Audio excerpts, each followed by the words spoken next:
안녕하세요, 여러분. 오늘 이제 사료학습 6번째 시간입니다. 오늘 하게 될 내용은 지난 사료학습 3번째 영상에 올라가 있던 내용이었었는데요. 공직자에게 보수를 지급하다라는 사료 기억나십니까? 그 키몬과 페리클레스 연관한 사료 부분이 있는데요. 그 해당 사료 부분에 나와 있는 공공봉사의 기능이라고 불리는 것이 있습니다. 이른바 리투르기아라고 부르는 건데요. 고전기죠, 고전기. 그러니까 이제 알렉산드로스에 의해서 그리스계가 몰락하기 이전까지의 시기 말입니다. 그러니까 페리클레스 전쟁을 전후한 시기부터 해서 해당 시기까지, 그 시기까지 아테네 정치가들에게 가장 중요한 덕목으로 알려져 있던 것이 자신이 통치하고 있는 지역이거나 자신의 지지 기반이 되었던 지역이요, 이른바 대매라고 부르죠. 그 대매 안에서 정치적 지휘권 내지는 정치적 지위의 정당성을 얻기 위해서 본인이 수행하고 있었던 공적 부조의 개념을 리투르기아라고 부릅니다. 그래서 오늘은 리투르기아와 관련한 사료를 준비했으니까요. 한 6분 정도 제가 관련된 사료를 보고 좀 설명을 해드릴 테니까 또 잘 들어보시길 바랍니다.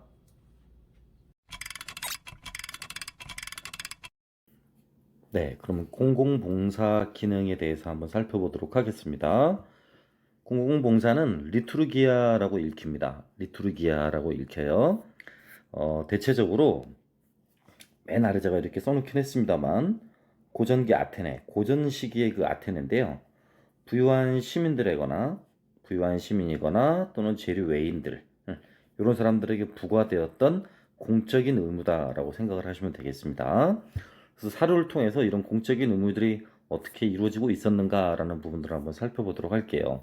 먼저 지난 시간에 한번 살펴봤던 부분인데요. 연결해서 한번 보도록 하겠습니다. 페리클레스는 키몬의 재산을 공격하는 선동을 일으키기 위해 이 조치를 취했다라고 쓰여 있네요. 이제 조치에 관한 내용이 나오겠죠. 제외 견줄만한 재산을 소유한 키몬은 공공봉사로서의 자선을 관대히 베풀었을 뿐만 아니라 자신의 동료 구역민들에게 식량을 제공하였다라고 쓰여 있습니다. 곧 자선과 식량 제공의 기능이 이 공공봉사의 기능으로 행해졌음을 알 수 있죠. 구역민들은 매일 그에게 와서 적절한 공급품들을 받았고, 더욱이 그의 영지에는 울타리가 없어서 원하는 사람은 누구나 과일도 얻을 수 있었다고 합니다. 예. 현재 페리클레스의 재산은 이런 지출을 감당하기에 충분치 못했으며, 그는 다이모니데스의 충고를 들어 그들에게 속한 보통 사람들에게 분배해주고자 하였고, 그런 까닭에 배심원단에게 정무수단을 제공하는, 그렇죠, 수당제였죠. 수당제를 현실화하는 제도를 지금 도입했다라는 거였습니다. 저번에 함께 살펴보셨던 내용이기도 했었어요. 물론 이때 말하는 이제 배심원단 같은 경우는 그 재판소를 말하는 거겠죠. 사법재판소 또는 뭐 민중재판소를 말하는 것입니다. 그 클레이스테네스의 개혁 이후로 이제 주된 기능을 담당해왔던 사백인회가 사라지게 되고요. 그 400인의 기능이 나중에 이제 페리클레스다 하게 되면 500인의 1의 기능으로 이렇게 확대되지 않습니까? 그 과정을 설명할 때 이미 제가 말씀드렸던 내용들이었습니다. 그래서 어쨌든 사료 안에 들어와 있는 내용으로서의 공공봉사는 대략 이런 것들을 유추해 볼 수 있어요. 상당한 재산을 소유하고 있는 귀족들이 행했던 봉사활동이라는 거죠. 그 봉사활동은 대체적으로 같은 지역에, 같은 구역에 살고 있었던 사람들이다라고 알 수 있습니다. 이 같은 구역이 정확히 같은 대매를 의미하는 건지는 알 수 없는데요. 확실한 한 가지는 클레이스테네스의 개혁으로 인해서 이제 혈연과 지연을 타파한 새로운 행정구획이 마련되었고, 그때 이루어진 새로운 행정구획의 단위가 이어졌을 것으로 짐작합니다. 따라서 어쨌든 본인이 같이 살고 있던 지역들, 본인이 대중의 지지나 대중의 인기를 얻고자 했던 구획에 살고 있었던 사람들, 그런 사람들에게 식량을 제공한다든가 과일을 제공한다든가 또 일정한 공급품이나 자선을 제공하는 행위들, 이런 것들을 공공봉사 기능 리투르기아라고 불렀습니다. 예. 또 다른 사례를 하나 봐보도록 하겠습니다. 나는 테오폰포스가 아르코닌의 성인의 심사, 도키마시아를 받았는데, 그러니까 성인이 될 수 있는 자격에 관한 심사를 말하는 거죠. 그리고 비극을 위한 합창대 봉사자에 선발되어서 30문화를 지출했다. 그죠? 여기요. 봉사 들어가 있습니다. 리투르기아죠. 비극을 위한 합창대 봉사자에 선발되었다고 그랬으니까요. 연극을 아마 올리게 되는데 그 연극 안에서 지금 합창대 단원으로서 지금 봉사하는 사람들, 이런 사람들이 내야 될 기금을 말을 하는 것 같습니다. 이 제전에 타르게리아 제전에도 이렇게 2천 드라크마를 지출했다고 나와 있고요.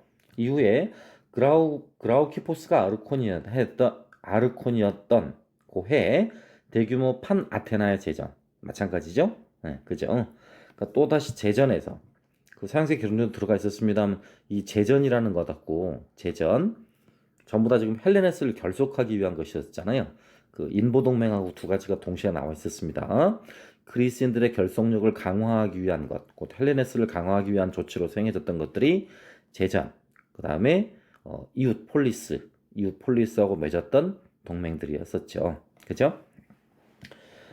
어, 게다가 같은 아르코네해 디오니소스 제전에서도 남성 합창에서 우승을 거두었다라고 들어가 있네요. 그 즈음에는 다리가 3개 달린 항아리의 봉헌을 포함해서 오탑니다. 봉헌을 포함해서 5천 드라카마를 지출했다. 또 디오클레스가 아르코니했던 애는 대제전이 아닌 판아테나의 제전의 서사시 합창에 300 드라크마를 지불했다라고 들어가 있습니다. 뭐 보시다시피 이제 각종 제전에서 합창을 하게 되면 그 합창 단원들이 이제 지불해야 될 그 공공 봉사 기금을 여러 차례 냈다라는 걸 알 수 있습니다. 밑에 나와 있는 내용들도 그와 크게 다르진 않아요. 어떤 데서는 경기 봉사의 의무를 이행했다라는 말도 나오고요. 또 소년 합창단을 합창대 봉사자로 임명되어서 지출했다라고 나옵니다. 뿐만 아니라 희극을 위해서 비극뿐만 아니라 희극을 위해서까지도 지출했다라는 말도 나오고요. 무용수를 위한 합창대 봉사자 의무를 수행하고 또 지출했다라는 말도 나와요. 아울러 3단 노선 경주에서 우승을 했는데요. 3단 노선 경주에서 이런 것들도 이런 우승했다라는 것만으로도 또 별도로 공공봉사, 그러니까 축의금 이렇게 지불한 것을 알 수 있습니다. 축하금을 지불한 것을 알 수 있죠. 맨 아래 어떤 종류의 말이 의미가 있냐면 내가 법에 명기된 대로만 공공봉사 의무를 수행하고자 했다면 이제까지 열거했던 금액의 4분의 1 지출로 끝났을 것이다 라고 들어가 있습니다. 그러니까 공공봉사의 의무를 수행하기 위한 경제적 부담이 굉장히 컸다라는 걸 알 수 있고요. 대중의 인기를 얻기 위해서 이른바 대중 영합 정치를 수행하기 위해서 자신의 능력보다는 때때로 필요 이상의 지출을 감행했음을 알 수 있습니다. 예, 이제 그 내용과 연관해서 제가 조금 이렇게 보충으로 써온 부분을 한번 봐보도록 하겠습니다. 자, 첫 번째는 아까 봤던 첫 번째 사료는 페리클레스가 배심원들에게 정무수당 지급제를 도입하는 것을 언급하면서 첫 번째 사료와 같이 쓰고 있다고 써 있네요. 그죠? 봉사를 맡게 된 사람들은 항상 그 사실들을 자랑했다라는 것이었고요. 아울러서 정치 연설이나 법정 연설에서 항상 본인이 봉사를 했다라는 걸 이렇게 자랑을 했대요. 이런 말로 시작을 했답니다. 내가 여러분의 즐거움을 위해 경비를 부담하는 것은 이런 방식의 말로 연설을 시작했다라는 거죠. 그쵸? 곧 이건 다른 말로 표현을 하면 모든 정치가들은 공공봉사 이걸 수행하는 계급이었다는 것이고요.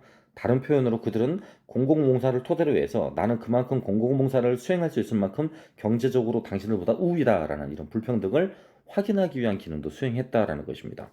아울러서 데모스, 아까 말한 그 구획민들요, 구역민들을 살고 있는 사람들이 정치적 지도력을 이 사람에게, 그러니까 정치가들에게 위임하는 것을 정당화해줬다라는 거죠. 그렇죠? 그러니까 그만큼 정치가들은 경제적 부담을 갖춘 사람들만 할 수 있었다는 얘기고요. 그런 것들이 대중들의 정치적 지지, 이른바 데모스에 살고 있었던 대중들의 정치적 지지를 얻도록 도와주는 데 굉장히 중요한 기능을 했다는 것입니다.